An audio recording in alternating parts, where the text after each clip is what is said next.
பாகு ரெடி பண்ணிக்கிட்டாங்க. தள்ளி ஊற்றி சுழியம் சொல்கிறாங்களாம்மா. இது பேர் தான் சுழியம்மாம்மா. முட்டை மஞ்சக்கரும் வெள்ளைக்கரும் முட்டையை நறுக்கி வச்ச மாதிரி இருக்கு. நல்லா தான் இருந்துச்சு. ஆனால் டேஸ்ட்டாக மருமக செஞ்ச பணியாரம் இதுனா சுழியம்மாம்மா. என்ன பணியாரம்மா? சுழியம்மா. சுழியம் எண்ணெயில் போட்டு பொரிப்போம். இவங்க வந்து அது என்ன பணியார சட்டியில் போட்டு செய்கிறாங்க. இந்த முட்டை வெள்ளை கருவும் மஞ்சள் கருவும் இருக்க மாதிரி இருக்கு. அரை முட்டை மாதிரி இருந்துச்சு.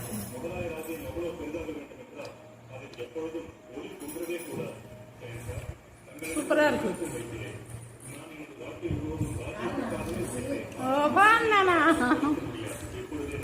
நல்லாதான் இருக்கு. யாரெல்லாம் இப்படி சொல்லியா சாப்பிட்டுருக்கீங்க பணியாரம் டைப்ல?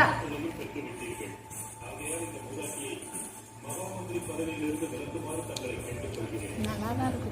அந்த பிள்ளை முன்னாடி சொன்னாதான் பெருமை பிடிச்சி போகும். பின்னாடி சொல்லிக்கும். நல்லா இருக்கும்.